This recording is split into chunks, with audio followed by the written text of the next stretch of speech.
Olá, sou o professor Igor Diniz, professor de linguagens aqui do Ideal Pré. E nesta aula de hoje nós vamos ver os conteúdos mais pertinentes para a prova, como também muitas dicas para você tirar aquele notão em seu aprovado. Vamos lá?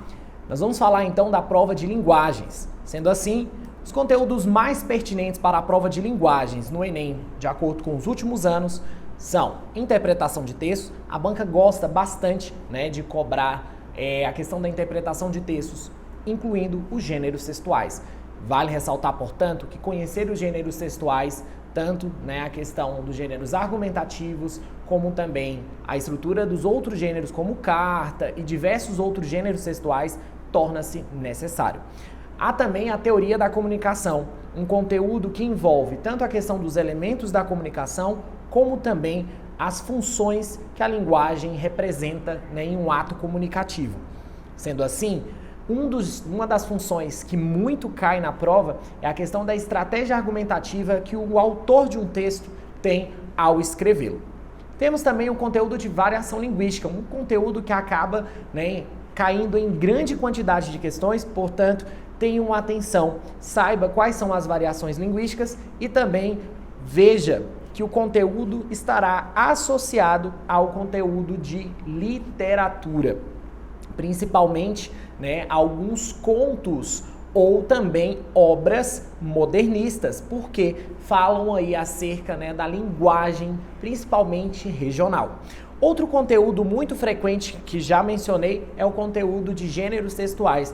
Vale, portanto, ressaltar a diferença entre gênero textual e tipologia textual, viu? Tipologia textual, nós temos a estrutura, tanto linguística como também estrutural do texto fixa, e os gêneros textuais não. É uma intenção comunicativa que leva tanto à escolha do vocabulário, da linguagem, como também da estrutura do gênero. Vale ressaltar que nós temos diversos gêneros textuais, mas a banca gosta daquele gênero informativo.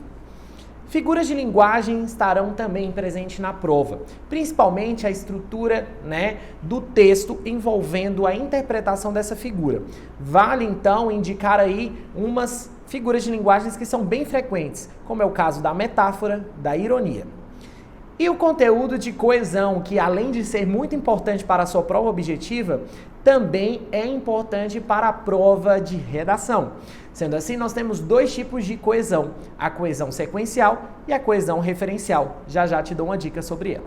Vamos então ver alguns conteúdos que são muito pertinentes e eu selecionei aqui para vocês. Olha lá. Nós temos o conteúdo de variação linguística. Conforme falei, é um conteúdo que está sempre associado a textos da literatura, mas também com alguns textos informativos ou científicos de alguns linguistas que entendem sobre o assunto. Marcos Banho, Ciro Pocente, são autores que a banca sempre traz na prova de linguagens do Enem. Vale então ressaltar a diferença da variedade padrão, mas da variedade também não padrão. A prova, ela cobra de você que você consiga distinguir qual é o tipo de variação presente em um texto.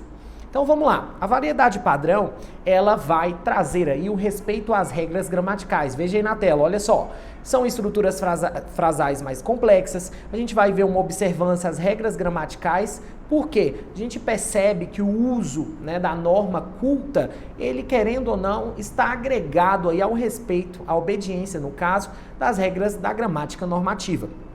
Já a variedade não padrão, conforme o nome já traz, é um uso frequente aí de expressões populares, frases feitas, algumas gírias, expressões populares, certo? Porque a gente percebe que, querendo ou não, a variedade não padrão, ela não tem uma preocupação tão exacerbada com a questão da obediência das regras gramaticais. Entendeu aí a diferença, Mas nós temos, então, a partir disso, algumas variações linguísticas, variedades da nossa língua portuguesa.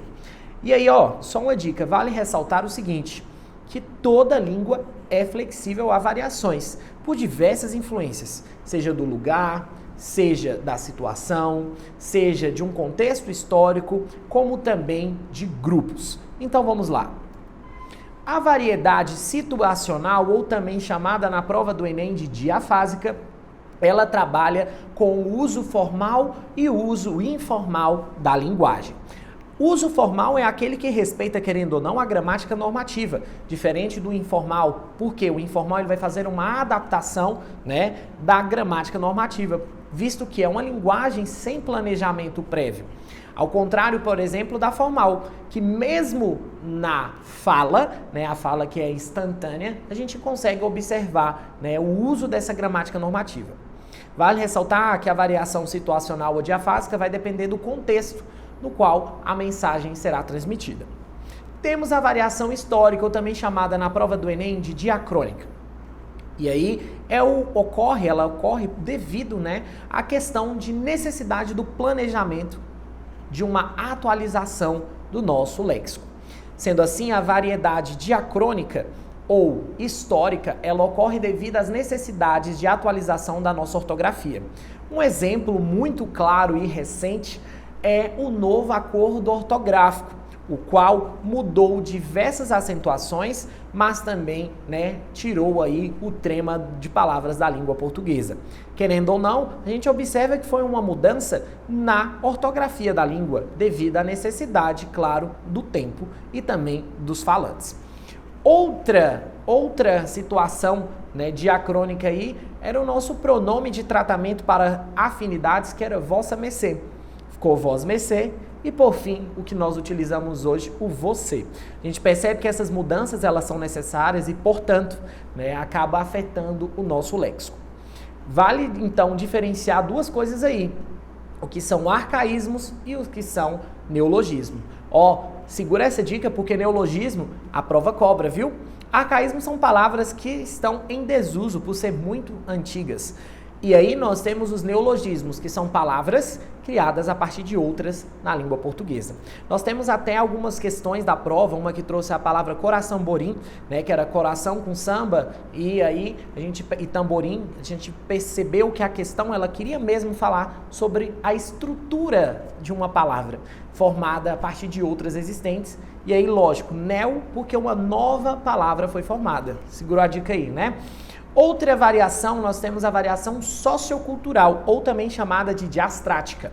Ela vai, né, ocorrer devido à influência de alguns hábitos, mas também da cultura de diferentes grupos sociais. E aí, claro, isso vai influenciar a questão da faixa etária, beleza? O gênero, o nível econômico, o nível escolar ou grupos profissionais. Por isso que nós temos os jargões. E aí eu tenho, por exemplo, uma linguagem que ela é restrita a um grupo profissional. Grupo de policiais, um grupo de pessoas que trabalham com tecnologia, eles têm um vocabulário próprio, que são jargão. É diferente de gíria, não confunda, tá? Porque a gíria é uma expressão metafórica. São expressões que a gente utiliza no nosso dia a dia, dependendo da situação e, claro, do contexto, né? E do nosso referente. Vale ressaltar aí o seguinte, a questão de gíria. A gíria ela é muito presente na variação sociocultural, mas na linguagem popular também. A variação regional, ou também chamada de diatópica, ela está associada à história, né, do geográfico, do espaço. Beleza? Por que eu falei da história? Porque acaba que a cultura, o processo de formação daquele território pode influenciar, né, no sotaque, mas também algumas utilizações vocabulares. A gente vê que há uma diferença muito grande por conta do espaço geográfico. É por isso que eu tenho um sotaque nordestino, eu tenho um sotaque sulista, beleza? Por que isso ocorre? Devido, né, à influência do espaço mesmo, do lugar. Por isso que ela é chamada de regional. Então, nós falamos aqui agora sobre o conteúdo de variação linguística. Mas há outro conteúdo que é muito importante para a prova, e eu já venho com ele trazendo uma dica. É o conteúdo de interpretação de texto.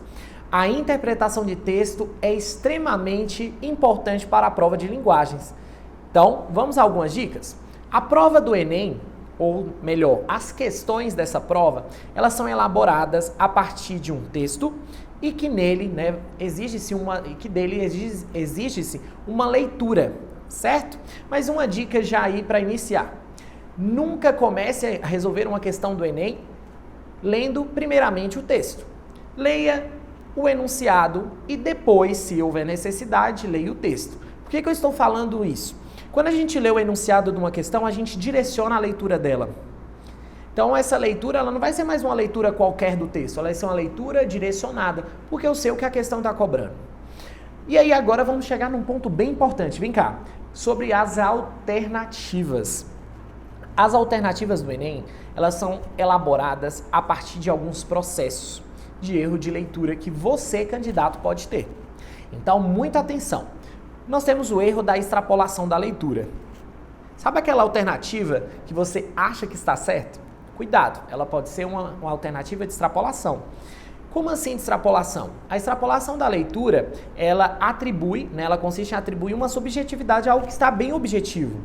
Significa que você quer ser o coautor do texto? Ir além do que está ali escrito? Então, cuidado. Tenha atenção ao que está de fato escrito no texto. E se for concluir algo, que seja das palavras que estão ali. Nada de ir além, beleza? Outra é a redução da leitura. É você deixar de lado o contexto e se prender apenas a uma parte. Esse erro é muito frequente, principalmente quando nós temos textos híbridos. O que são textos híbridos? Aqueles que misturam a parte imagética com a parte da escrita, gráfica. Vários candidatos, quando se deparam com esse tipo de textos híbridos, ele presta atenção somente em uma parte, ou na imagem ou na parte gráfica, e esquece de misturar essas formas. Isso é um erro, viu? Cuidado que você vai chegar à alternativa de redução e vai achar que ela está correta. Outro erro, e aí é aquela alternativa que você já dispensa de cara, é o de contradição, porque é uma fuga do sentido original do texto. Então, é ler o contrário do que está ali dentro do texto. De fato, essa alternativa é a mais fácil de ser descartada. Então você vira aí, são 3 processos de erro de leitura que você pode chegar, mas a partir de agora, com essa dica, tenho certeza de que você não vai errar mais. Vamos ver como que funciona isso em questão. Olha só, nós temos aí um texto híbrido, o qual mistura uma imagem com parte gráfica. Com parte gráfica, nós temos uma mensagem que está em letra de caixa maior, está em destaque maior. Leia para uma criança. E nós temos a imagem de uma criança segurando o livro, certo? Mas vamos ler primeiramente o enunciado. Os textos publicitários são produzidos para cumprir determinadas funções comunicativas. Os objetivos desse cartaz estão voltados para a conscientização dos brasileiros sobre a necessidade de... Ele quer saber qual é o objetivo do cartaz. Vamos lê-lo? Olha lá. Leia para uma criança. A cada livro, o Brasil inteiro vira a página. Gostar de ler é o início de uma história cheia de descobertas e aprendizados na vida da criança. E tudo começa quando você abre um livro para ela. Temos a imagem aí, né, da criança segurando um livro de literatura e alguns livros de literatura ali abaixo. Vamos às alternativas e aí, ó, atenção, vou mostrando para vocês quais são os erros de leitura que formaram essa alternativa. Olha lá. As crianças frequentaram a escola regularmente. Isso é uma redução. Por que é uma redução? Quando eu falo ali para ler e eu mostro uma criança segurando o livro, eu posso achar que está falando que que a criança deve frequentar uma escola. Mas isso aí seria uma redução da leitura. Letra B, a formação leitora começar na infância. Não é para ler para uma criança? Isso está bem nítido. Então, essa é a alternativa correta. Letra C, a alfabetização acontecer na idade certa. Opa, ler, e aí eu associo com, né, a questão aí da criança estar lendo. Isso é uma contradição, já que ele não está falando aí sobre idade, muito menos sobre o processo da alfabetização. Letra D, a literatura ter o seu mercado consumidor ampliado. Contradição, não é porque eu tenho livros de literatura que eu estou falando sobre o mercado consumidor dela.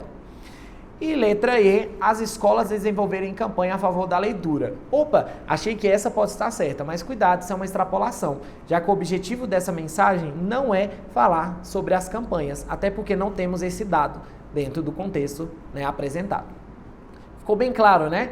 Tenho certeza de que agora ficou tudo mais fácil para responder a questão do Enem. Vamos a mais uma dica de conteúdo, olha lá.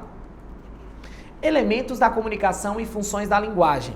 Falei para você lá anteriormente que a questão da teoria da comunicação estaria associada aí na prova, é um dos conteúdos bem pertinentes.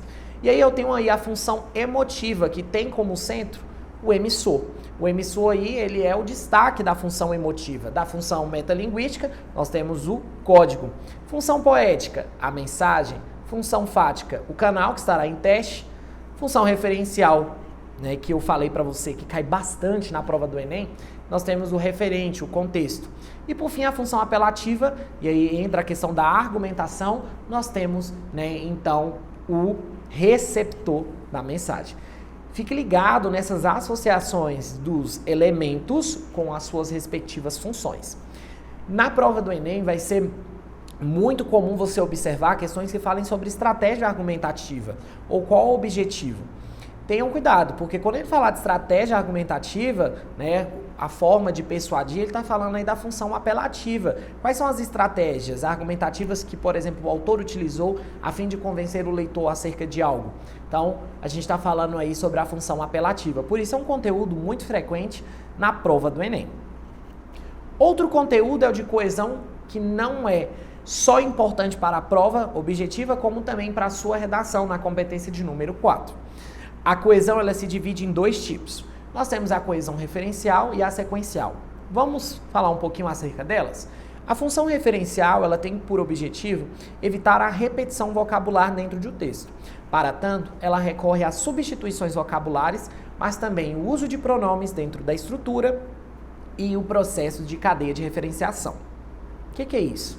Quando a gente tem, por exemplo, uma referência endofórica ou esofórica. Tá, vou falar sobre isso. A endofórica é quando a referência do correferente, ou seja, dessa substituição, está dentro do texto, interno, expresso, explícito. A esofórica é quando está no contexto, isto é, não está explícito dentro do texto. Se a minha referência é endofórica, ela pode aparecer em duas posições. Ou ela é anafórica, ou é catafórica. Anafórica, a referência está antes do correferente, ou seja, da substituição. Ou também a gente tem, né, a referência aí catafórica. Isto é, o correferente vem antes da referência. Como assim? Ele anuncia a referência. A substituição vem antes da própria referência. E aí nós temos um caso então de catáfora, né? Então a gente tem uma referência catafórica. A coesão referencial também trabalha com o processo da elipse. A elipse é a omissão de um termo dentro da estrutura. Comumente a gente tem essa prática, né, do zeugma dentro de alguns textos, a fim de evitar a repetição de algum vocábulo, principalmente verbos, quando eles já apareceram dentro da oração ou do período. Sendo assim, a gente faz essa omissão do termo para que evite a repetição dele dentro do texto. Agora vamos para a coesão sequencial. A coesão sequencial ela acaba auxiliando na articulação das palavras e frases que estão dentro, né, de um texto. E isso vai ser feito através dos marcadores verbais, de tempo, mas também de modo.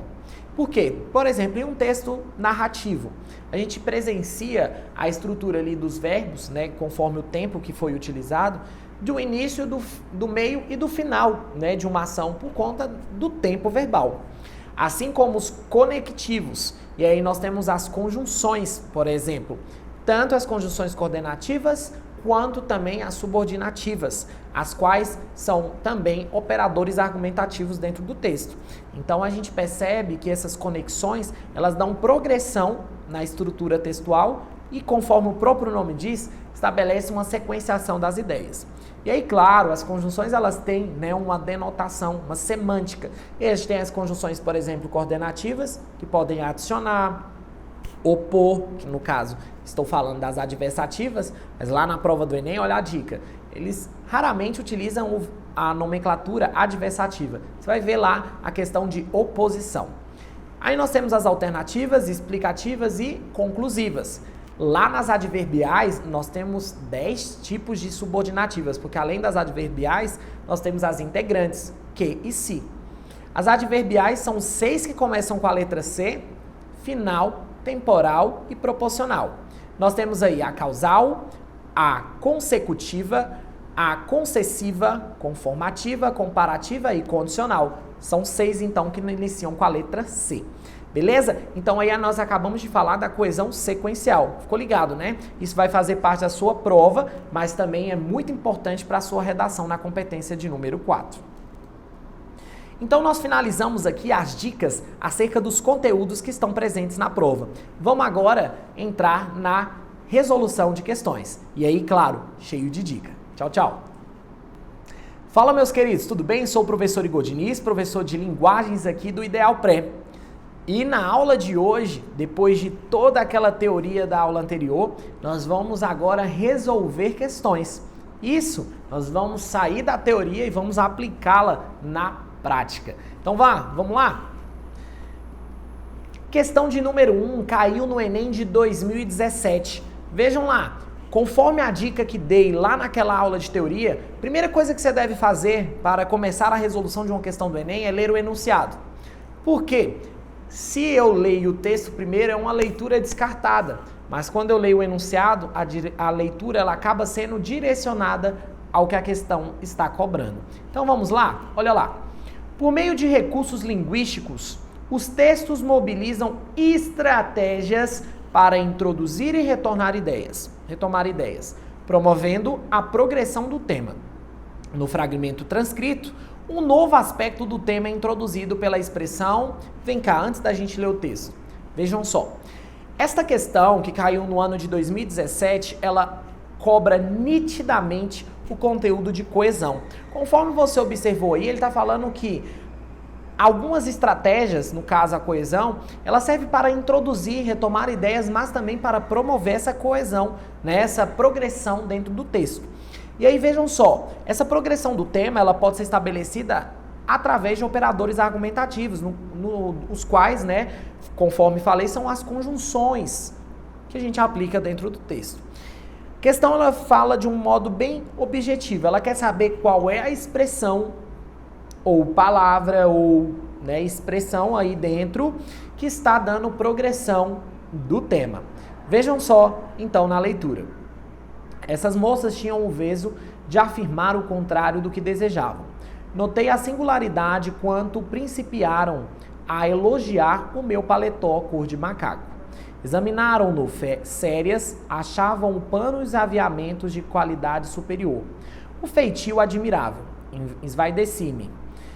Nunca havia reparado em tais vantagens, mas os gabas se prolongaram, trouxeram-me desconfiança. Percebi, afinal, que elas zombavam e não me susceptibilizei. Longe disso, achei curiosa aquela maneira de falar pelo avesso, diferente das grosserias a que me habituara. Em geral, me diziam com franqueza que a roupa não me assentava no corpo, sobrava nos sovacos. Bom, nós temos aí um trecho do texto, né, de Graciliano Ramos, e aí é muito importante a gente ver aí a questão seguinte. Ele quer saber qual é a expressão que traz essa progressão temática do texto. Dando já uma dica para vocês, eu dispensaria as alternativas A, B e C. Vejam que são palavras, né, que não pertencem à classe dos conectores. A singularidade, tais vantagens, os gabos. Tais vantagens parece que está retomando uma informação anteriormente dita. Então aí já não é uma de introdução, né? E aí o que eu vejo? Tem a letra D e a letra E. A expressão em geral, conforme a gente lê, ela está aplicada no último período do texto. O último período desse trecho parece que é uma conclusão. Vamos ver? Em geral, me diziam com franqueza que a roupa não me assentava no corpo, sobrava nos sovacos. Ela faz uma finalização do contexto. Mas olha só, longe disso. Nós temos ali, longe disso. Achei curiosa aquela maneira de falar pelo avesso, diferente das grosserias a que me habituaram. Vejam que essa expressão, longe disso, além de trazer o disso aí, né, que está retomando a informação, fala longe disso, tem algo a mais. Então, essa expressão, ela acaba introduzindo, adicionando uma nova informação no texto. Portanto, a letra D é a alternativa correta. Ele não perguntou sobre a introdução? Então, nós temos aí uma nova adição de ideia.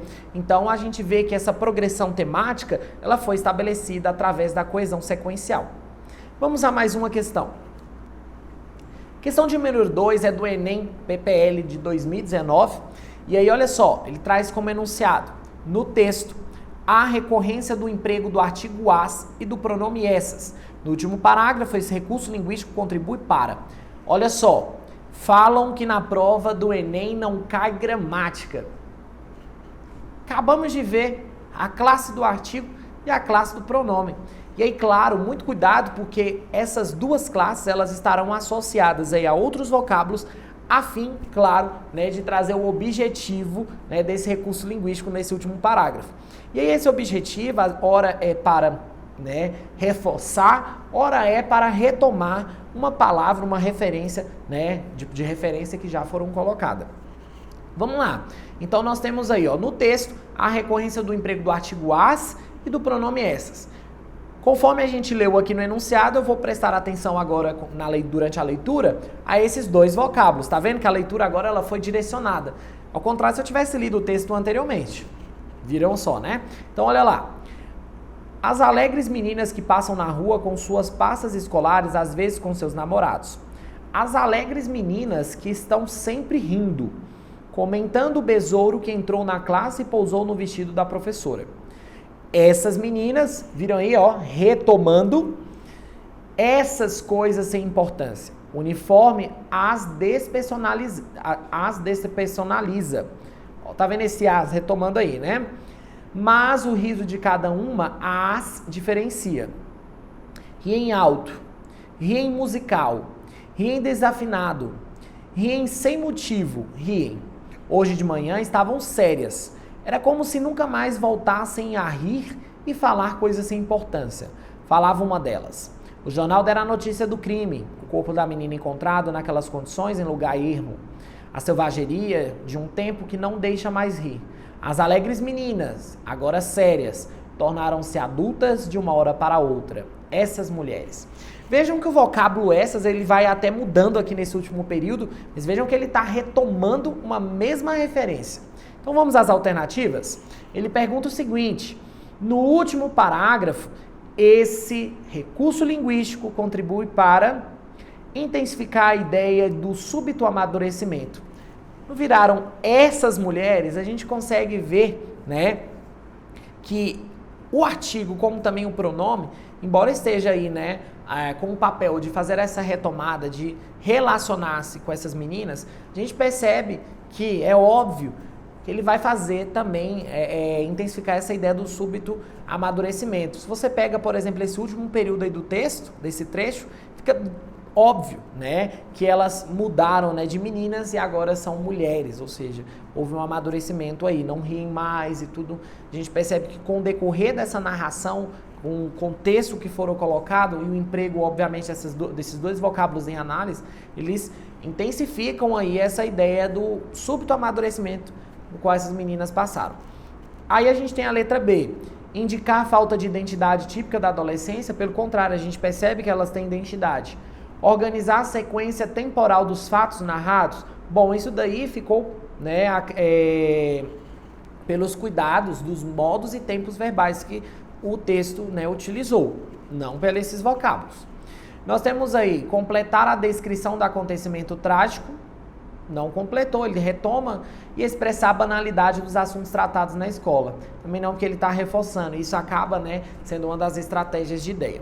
Bom, é importante ressaltar que a letra A é a alternativa correta, mas antes disso, vou indicar duas coisas aqui que poderiam levar você a uma resposta mais rápida.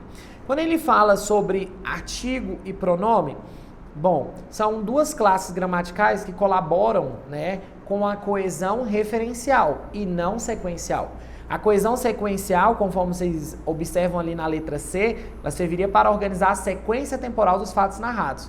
E aí a gente utiliza na coesão sequencial o quê? Os verbos, advérbios e conectores. Então a gente observa que esses dois vocábulos, artigo e pronome, são, né, palavras que colaboram para uma coesão referencial e não sequencial. Sendo assim, a alternativa correta é a letra A. Vamos a mais uma questão. Olha, agora a gente vai falar sobre outro conteúdo. Vejam que nessa questão ele vai falar sobre a importância aí do texto e sua interpretação. O texto relata experiências e resultados de um estudo que reconhece a importância. Questão do Enem, né, do PPL 2019, a gente vai observar que é uma questão pura de interpretação de texto e, obviamente, a gente vai precisar lê-lo. Mas agora, vamos ver o seguinte, o enunciado falou assim, ó, o texto relata experiências e resultados de um estudo que reconhece a importância. Vamos ver qual foi, então, né, o resultado desse estudo, a que importância que eles chegaram. Vamos lá. Línguas diferentes descrevem o tempo de maneiras distintas, e as palavras usadas para falar sobre ele moldam nossa percepção de sua passagem. O estudo, distorção temporal wolffiana, representando duração por meio da ampulheta da língua. publicado no jornal da APA, Associação Americana de Psicologia, mostra que conceitos abstratos, como a percepção da duração do tempo, não são universais. Os autores não só verificaram uma mudança da percepção temporal, conforme a língua falada, como observaram que a transcrição de uma língua para outra por um mesmo indivíduo modificava sua estimativa de uma duração de tempo. Isso implica que visões diferentes de tempo convivem no cérebro de um indivíduo bilíngue. O fato de que as pessoas bilíngues transmitam entre essas diferentes formas de estimar o tempo sem esforço inconscientemente se encaixa nas evidências crescentes que demonstram a facilidade com que a linguagem se estremeia furtivamente em nossos sentidos mais básicos, incluindo nossas emoções, percepção visual e, agora, ao que parece, nossa sensação de tempo, disse o pesquisador ao site Quartz. Vejam então o seguinte: após a leitura do texto, vamos observar que o enunciado deixa bem claro que o texto está relatando essas experiências de uma pesquisa e os resultados desses estudos está reconhecendo o quê? É isso que ele quer saber. Ele não quer saber acerca do estudo, não. Ele quer saber qual é a importância, né, que esse estudo reconheceu. Vamos lá. Letra A. Da compreensão do tempo pelo cérebro. Isso foi um processo. Não é o que é, de fato, a importância reconhecida. Das pesquisas científicas sobre a cognição, da teoria wolffiana para a área da linguagem, isso foi, né, o processo do estudo. Então a gente observa, né, que aí não tem como ser, né, o que foi reconhecido. Das linguagens e de seus usos na vida das pessoas, a gente observou que isso foi discutido durante o processo. Então a gente observa também que lá no finalzinho desse trecho, esse reconhecimento da importância fora destacado, né? Então, das linguagens e seus usos na vida das pessoas. Como que elas utilizam, né, isso? E qual a importância dessa utilização? Então, lá no finalzinho do trecho, a gente percebe esse destaque para essa informação. Letra E, do bilinguismo para o desenvolvimento intelectual. Bom, intelectual não, ele falou sobre a questão, né, do desenvolvimento mesmo, do bilinguismo, da utilização. Mas, de fato, a alternativa correta é a letra D, que fala aqui das linguagens e de seus usos nas vidas das pessoas. Porque, querendo ou não, ele fala aí sobre essa percepção, sobre a língua falada, essa transição, né, de uma língua para outro elemento, para o mesmo indivíduo, a modificação que a gente faz dessa linguagem. Então, tudo isso acaba estando ligado a uma interpretação de texto, mas também à teoria da comunicação. Querendo ou não, a gente percebe que a linguagem, ela tem seus usos definidos no nosso cotidiano. E a língua, né, o ato da comunicação, ele é extremamente importante para a nossa vida. Então, quando ele fala aí sobre as linguagens, seus usos na vida das pessoas, exatamente porque o estudo, né, sobre essa distorção temporal acaba, né, evocando aí nessa importância que, claro, o estudo chegou à conclusão. Vamos a mais uma questão? Questão de número 4. Questão de número 4 traz um texto, é uma questão de 2018, um texto bem extenso. Vamos ler então o enunciado. Defendendo a ideia de que os direitos humanos devem ser o alicerce para todo o progresso, a diretora-geral da Unesco aponta como estratégia para atingir esse fim a... Bom, vem cá, olha só. Ele quer saber qual foi a estratégia que essa autora, né, chegou para tal objetivo. Então, a diretora-geral aí da Unesco, ela aponta como uma estratégia para atingir, né, os direitos humanos, que devem ser o alicerce para o progresso, através de que ideia? De qual objetivo? De qual, né, ponto que vai partir para que isso seja conquistado? Então, a gente vai fazer a leitura rápida aí do texto. Olha lá. A Declaração Universal dos Direitos Humanos está completando 70 anos em tempos de desafios crescentes, quando o ódio, a discriminação e a violência permanecem vivos, disse a diretora-geral da Organização das Nações Unidas para a Educação, a Ciência e a Cultura, Unesco, Audrey Azoulay. Ao final da Segunda Guerra Mundial, a humanidade inteira resolveu promover a dignidade humana em todos os lugares e para sempre. Nesse espírito, as Nações Unidas adotaram a Declaração Universal dos Direitos Humanos como um padrão comum de conquistas para todos os povos e todas as nações, disse Audrey. Centenas de milhões de mulheres e homens são destruídos e privados de condições básicas de subsistência e de oportunidades, Movimentos populacionais forçados geram violações aos direitos em uma escala sem precedentes. A Agenda 2030 para o Desenvolvimento Sustentável promete não deixar ninguém para trás. E os direitos humanos devem ser o alicerce para todo o progresso. Segundo ela, esse processo precisa começar o quanto antes nas carteiras das escolas. Diante disso, a Unesco lidera a educação em direitos humanos para assegurar que todas as meninas e meninos saibam seus direitos e os direitos dos outros. Bom, vem cá. Bem nítido isso aí no final do texto, né? Quando ele fala, segundo ela, esse processo precisa começar o quanto antes nas carteiras das escolas. Então bora lá nas alternativas, vem cá. Defendendo a ideia de que os direitos humanos devem ser o alicerce para o progresso, a diretora-geral da Unesco aponta como estratégia para atingir esse fim a inclusão de todos na Agenda de 2030. Bom, é claro que isso daí é um dos objetivos, não é a estratégia. Extinção da intolerância entre os indivíduos também é um objetivo. Discussão desse tema desde a educação básica. Não é o que a gente viu lá no finalzinho, obviamente, do texto, quando ela fala que deve começar nas cadeiras das escolas. Bom, ela está falando sobre o processo da educação. Então, quando diz aqui que essa discussão de tema deve começar desde a educação básica, e ela ainda cita, né, meninos e meninas, referindo-se ao corpo discente. Aí, olha só, conquista de direitos para todos os povos e nações, objetivo. Promoção da dignidade humana em todos os lugares, objetivo. Então, olha como essa questão, né, tentou te induzir ao erro. Trouxe diversos objetivos, né, dos direitos humanos. Entretanto, a única estratégia para atingir isso é, de fato, a letra C, que fora mencionado lá no último período do texto. Questão de número 5. Falei para vocês, nós lemos aí textos, né, verbais. Trouxe aqui agora um texto híbrido. Cuidado, você tem que ter atenção não somente à parte gráfica, como também à parte imagética. Vamos ver? As informações presentes na campanha contra o bullying evidenciam a intenção de... Bom, olha só, ele está falando que é uma campanha publicitária, certo? Já trouxe aí o gênero textual. E aí, essa campanha publicitária tem qual intenção comunicativa? Qual o objetivo dela? Bullying. Isso não é brincadeira. Vejam aí que no cantinho da imagem, vamos interpretá-la? Olha só, temos um garotinho de boné, né? Uma cor preta, né? A imagem, o contorno da imagem na cor preta. A gente observa que ele está, né, ao lado contrário do balão, né? E aí esse balão traz ali diversas imagens que representam brincadeiras que acabam entrando, né, como um bullying. A gente vê aí a imagem de uma baleia, né? A gente vê aí um óculos com duas lentes. Então a gente observa aí que esse balãozinho que tem um X está anulando essas brincadeiras que são, né, reconhecidas. E aí vamos lá.